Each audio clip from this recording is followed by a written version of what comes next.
We live to steer our own lanes, unabated, unbothered, unnoticed. We skillfully manage to stay within the lines. To push boundaries is unacceptable. To accelerate speed is unlawful. To bypass traffic is unimaginable. So we play it safe, hoping to make it to our destination without incident. The lane is ours. The coast is clear. Finally, we see where we're going straight ahead.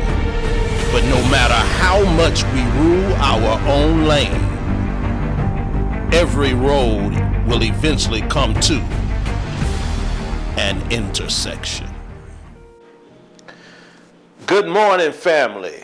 I'm happy to have you back. I'm excited to have you back for another edition of the Intersections series.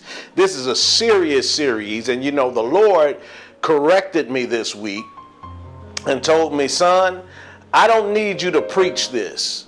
I need you to spend some time teaching this and also going over the principles that I'm showing you in great detail. I know it's intersections. I know we're moving. I know we're in our lane, and I know that we want to accelerate speed, but I need you to slow down a little bit and take a different approach at what I'm showing you in this particular series. So, as you can see, I'm sitting down and I'm taking a different approach from what I would normally take. Normally, I'll be standing up behind the podium with a handheld mic in my hand. Today, I'm hands-free because I want to make sure that I take my time and give you these principles that the Lord is showing me in this Intersections series. So, I need you to like, I need you to comment, I need you to share this to your pages. It's been a great blessing in terms of helping us get the word out about what we're doing here at Forwardlc Church. And I'm so glad to have you back this week. I hope that you got something out of last week's message. Pull up. That was the beginning message of our Intersection series. And we're going to continue in this series this week and going forth until the Lord leads us into a different direction. So, last week we started the Intersection series and we talked about intersections being where Christ engages culture. And I shared with you how Jesus had the uncanny ability to be able to find intersecting points that allowed him to engage the world without invitation. That's interesting to me. He wasn't invited in, but he found a way to engage them until they felt comfortable with him without an invitation. Just to give you a quick recap on what we talked about, not to go too deep in what we talked about last week, you can go back and look at last week's message, but just to give you a quick recap, you can go to our YouTube page or our Facebook page to look at last week's message. But to give you a quick recap, we looked at how he intersected the genealogy of Joseph and forever changed the progeny of Jewish culture. We looked at how from the beginning, Jesus' life was marked by movement, and each move fulfilled a prophetic picture. We also looked at how Jesus was planted in Galilee by Joseph, his father. Instead of planting him in Judea, he was planted in Galilee, and how he had many options to choose from. He could have chosen any direction he wanted to go when starting his assignment. Jesus could have also chosen any profession he wanted to, but he chose to fulfill his ministry assignment because although he had options, he still had to make the right choices. Did you hear what I said? Although Jesus had options, he still had to make the right choices, and he went in the right directions. We looked at how he attempted to intersect the religious community but was denied the opportunity to do so. Why? Because he took an unconventional route in terms of intersecting their community. He didn't take the traditional rabbinical approach of reciting the law. He took the approach of reciting Isaiah, and when he recited Isaiah, they chose to reject him. And when they rejected him, it didn't discourage him. It just put him on a different path and a different role for his assignment. And it's at this point where he engaged 4 neophyte disciples, Peter, Andrew, James, and John, and engage them on his journey. And so what I'm going to do is I'm going to go back to Matthew's Gospel, chapter 4, verses 18 through 22, and we're going to pick right back up where we left off there. Remember, that's what we read last week when we dealt with the message, pull up. I'm using the same text, but I'm going to show you the other side of it. Are you ready? All right, let's go. Matthew's Gospel, chapter 4, verses 18 through 22. It says, "And Jesus, walking by the Sea of Galilee, saw 2 brothers, Simon called Peter, and Andrew his brother, casting a net into the sea, for they were fishermen. Then he said to them, 'Follow me, and I will make you fishers of men.' They immediately left their nets and followed him. Going on from there, he saw 2 other brothers, James, son of Zebedee, and John his brother, in the boat with Zebedee their father, mending their nets. He called them, and immediately they left the boat and their father and followed him." My God. He comes across Peter and Andrew casting a net, says, "Follow me, and I will make you fishers of men." He comes across James and John mending their nets and called out to them, and they followed him and left their father Zebedee. I want to speak from the subject this week, Crossroads. Crossroads is the subject that I want to speak to you from this week. Exactly 10 years ago this month, I found myself at a crossroads. I had failed miserably in ministry. So miserably that I decided to walk away from the ministry. I didn't want to have anything else to do with ministry. I felt as if I had failed God to the point where I was of no use to what he wanted to do. So what did I do? I ended up trying to drown myself with the abuse of alcohol. I ended up trying to smother the thoughts of my assignment with the abuse of food. I wanted to make myself so repulsive to God that he wouldn't even want me anymore, that he wouldn't even want to use me anymore, that he would be so turned off by me that he wouldn't even want to reach out to me anymore. Needless to say, I couldn't suppress myself with those things, so I ultimately failed at trying to turn God off too.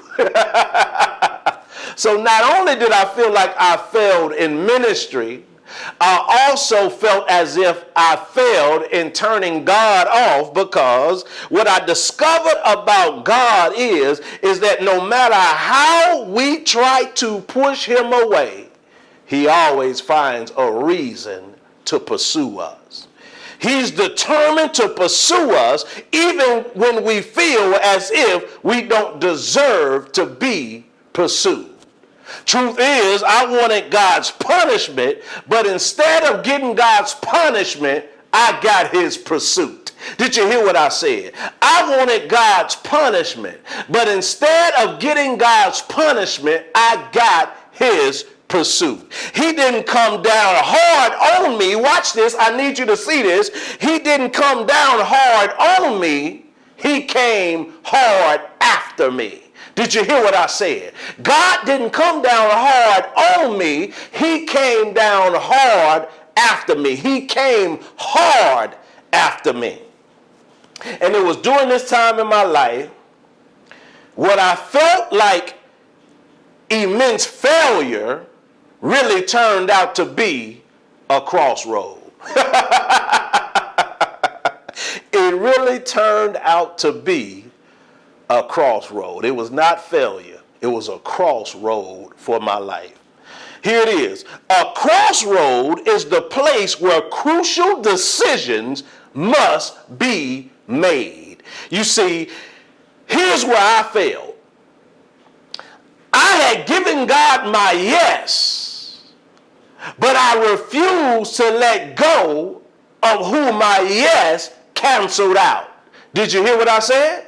I had given God my yes, but I refused to let go of who and what my yes canceled out. Our yes requires us to let go of who we used to be in order to become who we're supposed to be. Did you hear what I said? Our yes requires us to let go of who we used to be in order to become who we're supposed to be. You'll never see a butterfly holding on to a cocoon.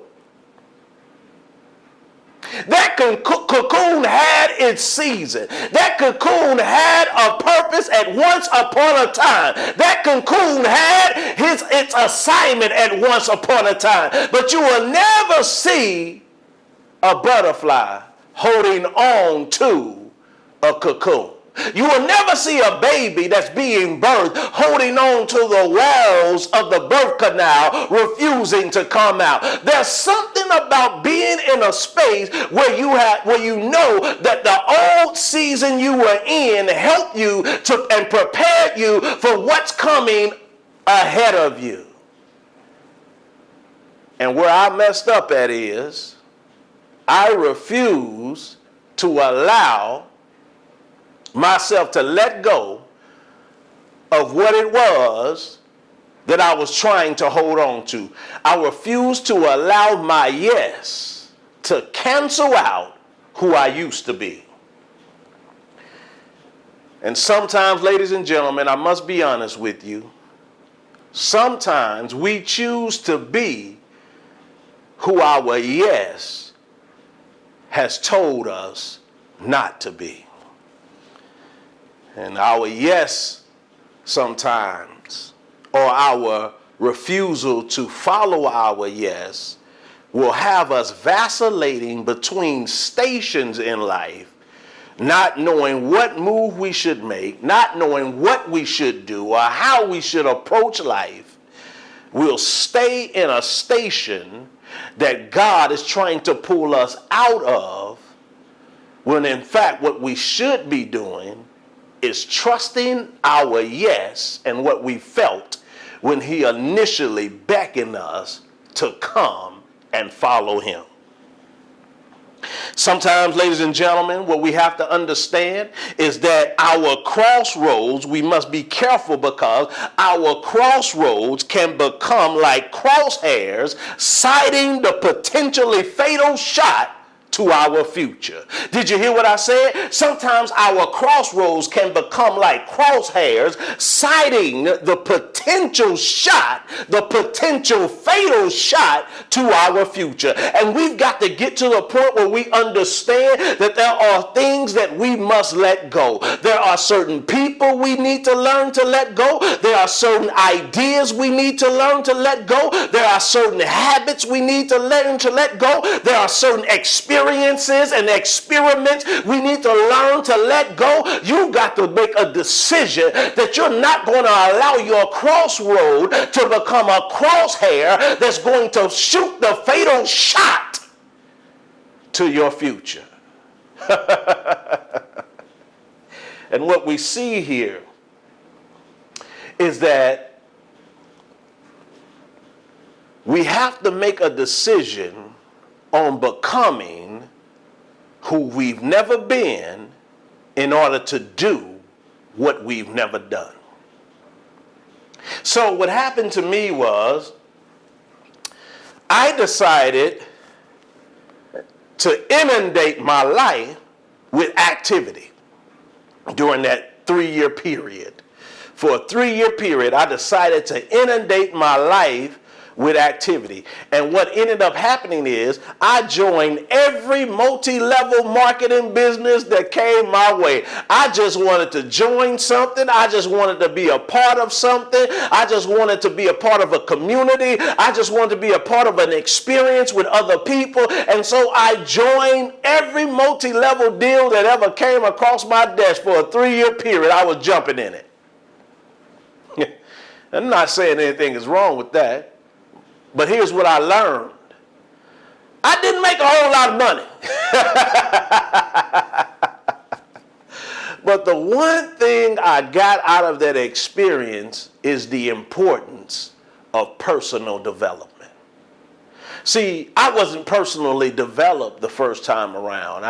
I was easily swayed by who I thought was my friend. I was easily swayed by who I thought was on my side. I was easily swayed by religious maxims and idioms and matrices that basically shaped and developed my life. I was easily swayed by those things. And so when I no longer had access to those things, I felt as if my world had fallen apart. When you're not personally developed, things may go wrong for you, and you won't know why those things have gone wrong for you. Things can get kind of complicated. And you will end up going through something not understanding what you need to do. And so what you have to learn to do, and what I had to learn to do, was I had to learn how to read more books. I had to learn how to listen to more audio tapes and more audio podcasts. I had to learn how to attend seminars and workshops and things that was going to help me to grow and mature and become the person that God had called me to be. No, I didn't make a whole lot of money, but the one thing I learned was how to develop myself. And when you learn to develop yourself, there's nothing that can stop you. There's nothing that can sidetrack you. There's nothing that can make you feel inferior. Why? Because you have already developed your mind. You have already developed your spirit. You have already developed your thought life for the thing that God is going to do in you. And one day I was attending a workshop.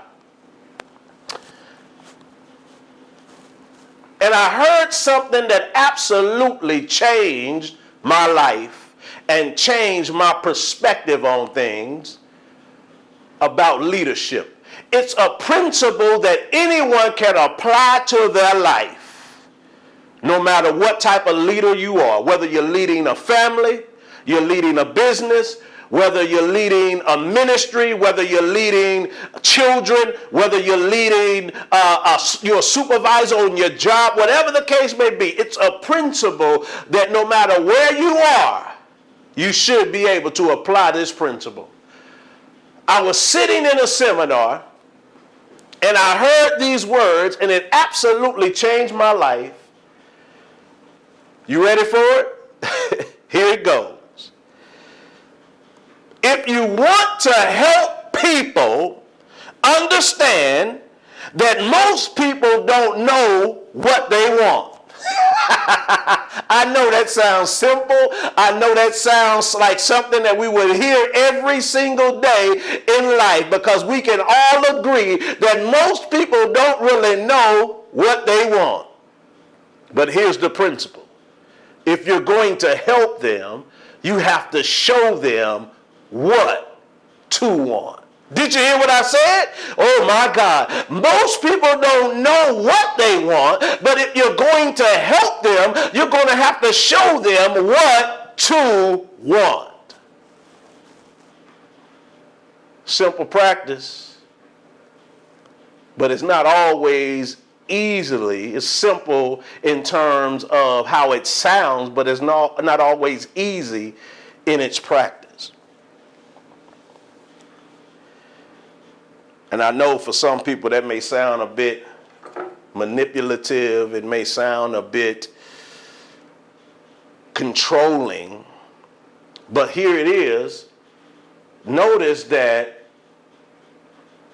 the point of leading them on this quest is to help them to discover what to want, not tell them what to want.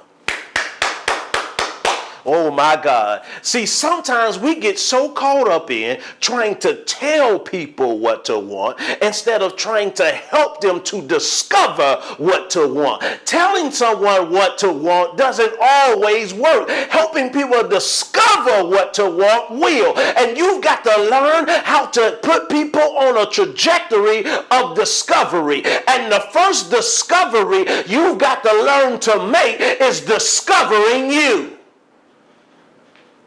You can't help nobody if you haven't discovered you. You can't grow nobody if you haven't discovered you. You can't assist anybody in their maturity if you haven't discovered you. The first big discovery you will ever make is discovering you. And once you discover you, you can help everybody else discover themselves. And I'm here to tell you that what happened to Jesus in the religious community is he discovered that there was something different about him. Oh, he always knew that there was something different about him. But it wasn't until he went into a community where they were rigid, where they were set in their ways, where they didn't want it to do anything new, where they didn't want to be introduced to anything special, that he discovered that I got something on my life that it just doesn't work in this particular world. I got to go out and create the world that I want. And in order to create the world I want, I got to do what Zig Ziglar says. Zig Ziglar says that in order to get what you want, you got to help other people get what they want. Jesus went on the road of discovery. And in going to this road of discovery, he came across 4 men who were at a crossroads. And I don't know anybody who to best model this principle of helping people to discover what to want than Jesus. Jesus is the best model of this principle because he has already failed at trying to infiltrate the religious community, and now he has an assignment to take what was on his life and put this unconventional concept of the kingdom into a world that may be able to embrace it or may not be able to embrace it.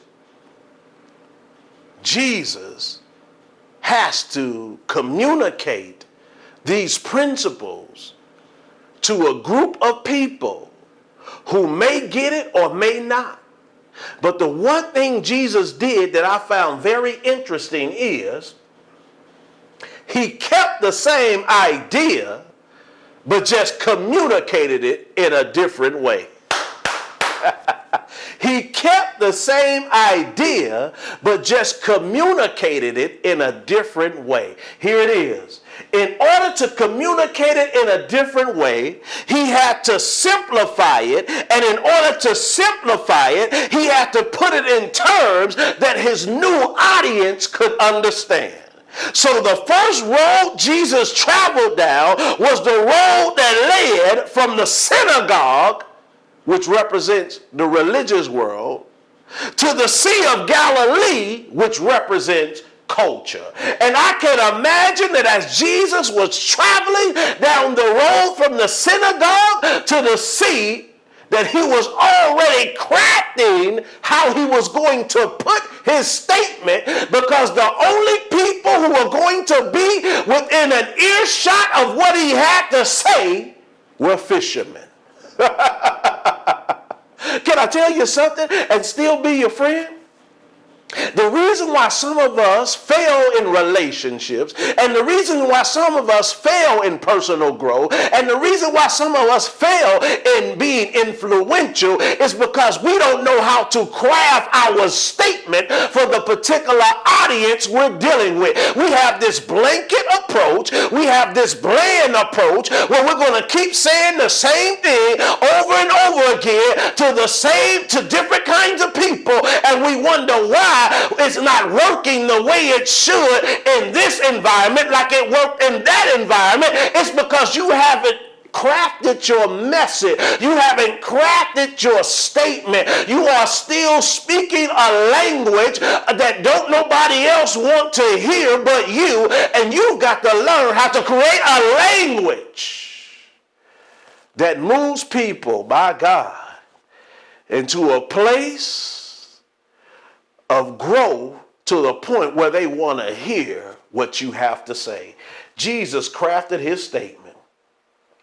He was intentional about what he was going to say, because he understood that nobody's going to come and hear me here. Nobody's going to be here to hear me but fishermen. And when dealing with fishermen, Jesus understood that all he had to do was get them to see why they fish. Jesus understood that in order to get them to commit to him, he had to help them see why they fish. He had to help them see why they fish. And here's a quick lesson. If you want people's cooperation, get them to see their why in what you're offering. Did you hear what I said? If you want people's cooperation, you got to get them to see their why in what you're offering. Here it is. Why do they do what they do? Because if they're not resolute in their why, they will be casting and mending for the rest of their life. If they're not resolute in their why, they will be doing the same thing year in and year out for the rest of their life. You've got to get to the point where you start asking yourself, why do you do the things that you do? Why do I get up in the morning? Why do I have this specific routine day in and day out? Does this routine even inspire me anymore? Does this routine even get me stirred anymore? Does this routine even give me passion anymore? Does this routine even give me a drive anymore? Does this routine even excite me anymore? Oh my God, does this routine even stir me anymore? Does this routine even get me to see myself different anymore? Does this routine even get me to sense myself differently anymore? You've got to ask yourself why. And I'm afraid that a lot of us don't ask ourselves why we do what we do enough. And that's why you're always getting talked out of what you do. That's why you're always being manipulated by other people. That's why you're always being dragged into stuff that you really don't want to do, because you don't ask yourself why. Because your why will put you on a schedule. Your why will put you into a routine. Your why will put you into a discipline pattern. And if you're not disciplined, because you don't know why you do something, then you will be pulled away and called into stuff that don't make sense to you because you're just following the herd. See, most of the time we look at these Peter, Andrew, James, and John, when Jesus called them, as if they're some docile, bovine herd followers. But I'm finna show you today that they weren't just following the herd, that Jesus spoke to them about why they fish. And he used their why to attract them into something that he was going to use to change the world. Here it is. What Jesus shows us is, if you say the right thing at the right time to the right people, anything is possible. Let me simplify it. Here it is. You can never say the wrong thing to the right people. Did you hear what I said? You can never say the wrong thing to the right people. Let me help you. Let me free somebody up real quick. Some of you are upset because certain people don't call you anymore. Some of you are upset because certain people don't respond to your text messages anymore. Some of you are upset because certain people don't invite you to things anymore. And you're scratching your head and you're wondering, why is it that she don't call me? Why is it that he don't reach out to me? Why is it that they don't invite me anymore? And the truth of the matter is, you're trying to figure out what you have done to make them reject you. You're trying to figure out what you said to make them repel you. And the truth of the matter is, you haven't said anything.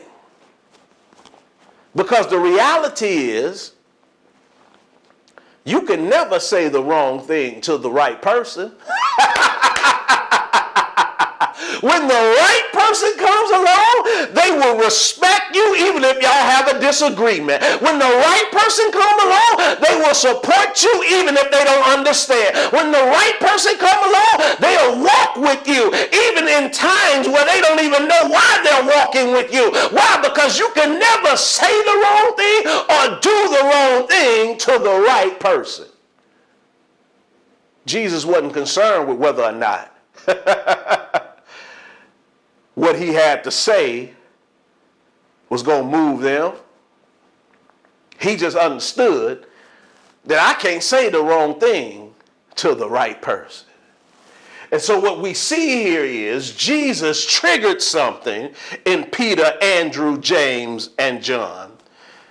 One sentence pulled them from mediocrity to a greater desire for destiny.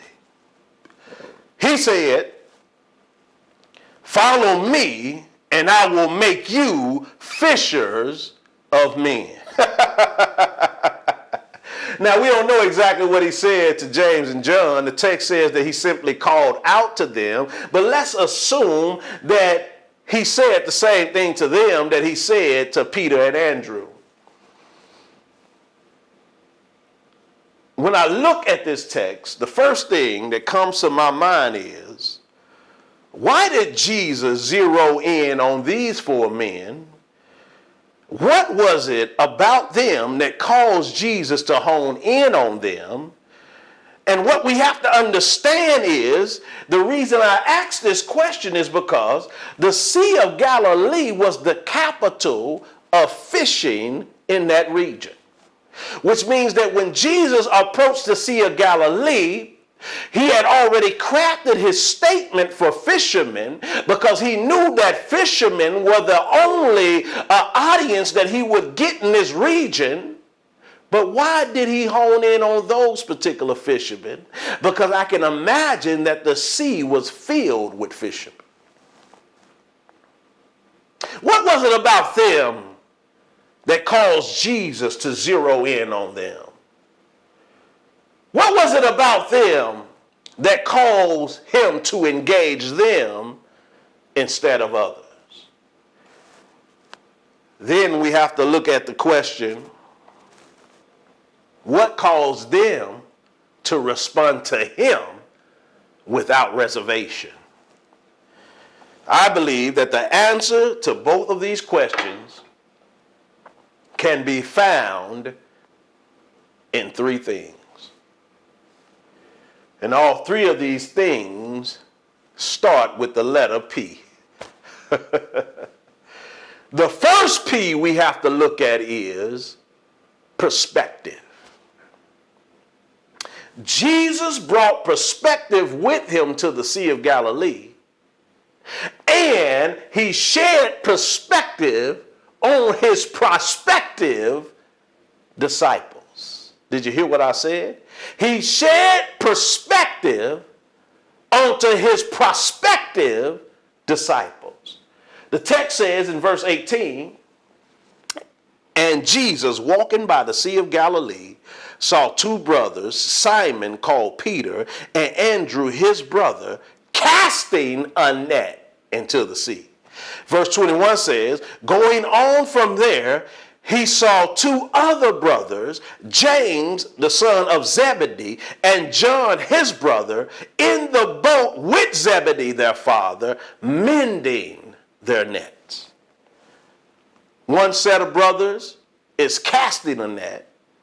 The other set of brothers are mending their nets, plural. And the perspective that Jesus brought to them was in getting them to first look at what they were already doing and helping them to reimagine it. Did you hear what I said? Woo! The perspective Jesus brought was helping them, getting them to see themselves reimagining what they're already doing. Watch this.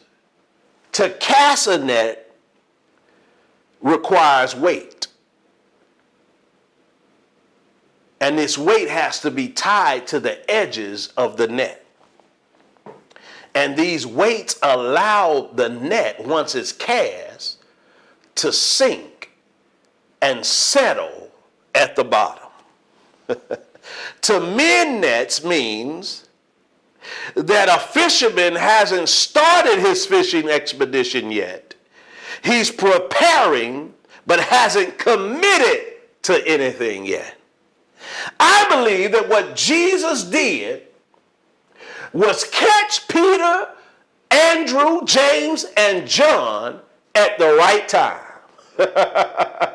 And by catching them at the right time, he helped them to see that one group is getting ready to settle while the other group is getting ready to start over again. And can I tell you something and still be your friend? That we got to get to the point where we got to get tired of settling, and we've got to get tired of always having to start over. And what Jesus did for Peter, Andrew, James, and John was help Peter and Andrew understand that you're getting ready to settle, and he helped James and John understand that you're getting ready to start all over again. And if you're going to do all of that, you might as well try something new.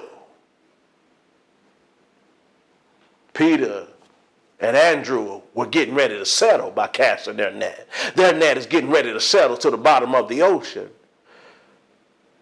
James and John is getting ready to start over. Jesus catches them at the right time and helps them to understand, follow me, and I'll lead you to something different. Ladies and gentlemen, brothers and sisters, friends and family, we have settled enough. We have had to start over enough. And if we get the opportunity to do something that we've never done, why are we settling for what we already know and starting over on things that we've already accomplished? Jesus points out to them, he gives them perspective. You're settling and you're starting over. I've caught you at the right time. Follow me and allow me to take what you're already doing and use it in a better way. The second P is path. Jesus took the pressure off of them by creating the path for them. Watch this. He said, follow me. Now, I got to get you to understand how powerful this statement and how convincing this statement truly is, because he's literally asking them to follow him somewhere that he hasn't been himself. Oh boy, my God.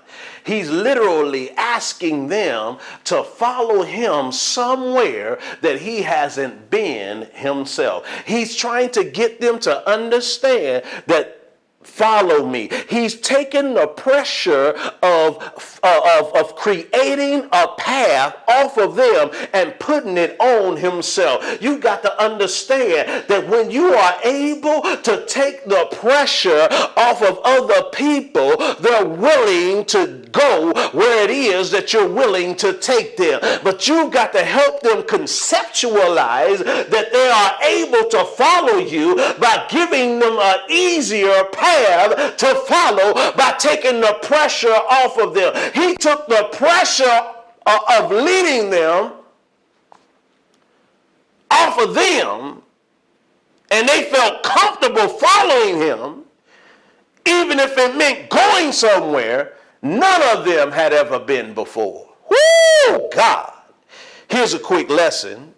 When you are convinced of something, pathways to it are easier to conceptualize. Did you hear what I said? When you are convinced of something, pathways to it are easier to conceptualize. And the reason why some of us are struggling with where we're going is because we can't conceptualize it, because we're not convinced of it. When you become convinced of the thing, you go after it whether or not you can see it. You go after it whether or not you can taste it. You go after it whether or not you can smell it. You don't even pay attention to your five senses. When you are convinced of it, you go after it because a pathway is created as you trust God.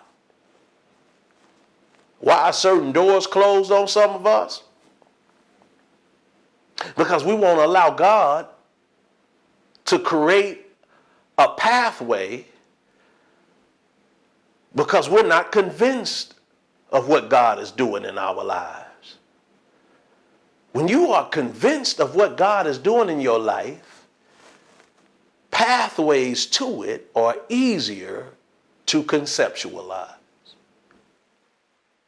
Here's the third and final P, and let me get out of here because I'm boring y'all to death. I often wonder, what was the topography of the particular part of the Sea of Galilee where Jesus encountered Peter, James, Andrew, and John? I often wonder, what was the topography like? Was he moving uphill? Was he on a straightaway, flat, plain path? Or was he moving downhill? Either way, his pace said more to them than anything else going on at the time. The final P is pace. And why do I say that?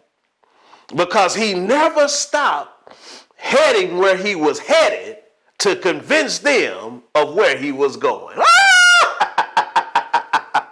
He never stopped heading where he was headed to convince them of where he was going. Oh my God, what was in his feet was more convincing than what was coming out of his mouth.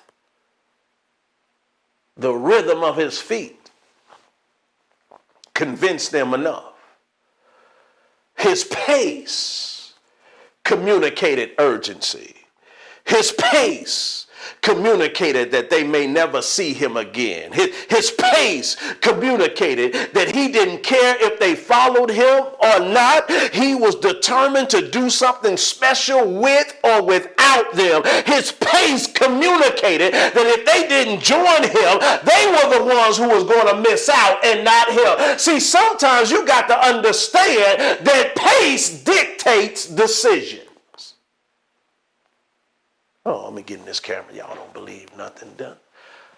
Pace dictates decisions. People feed off of your pace.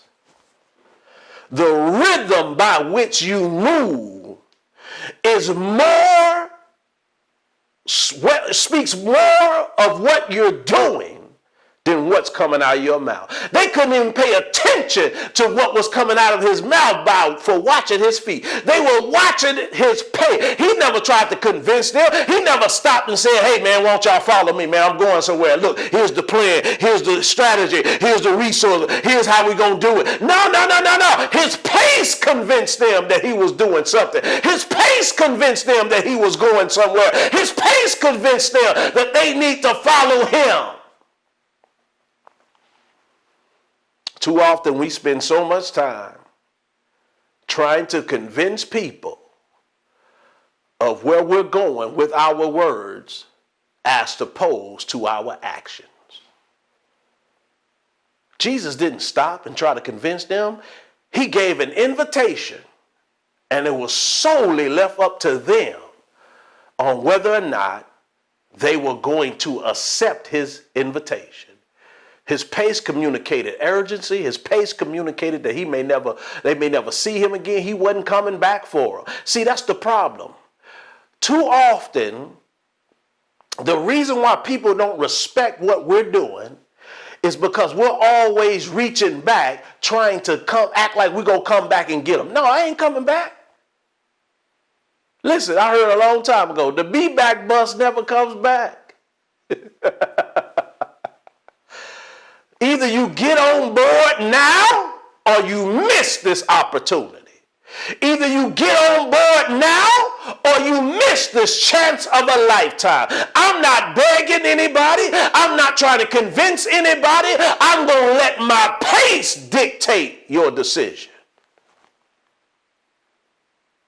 A few weeks ago, I made a decision on whether or not to continue in a business relationship.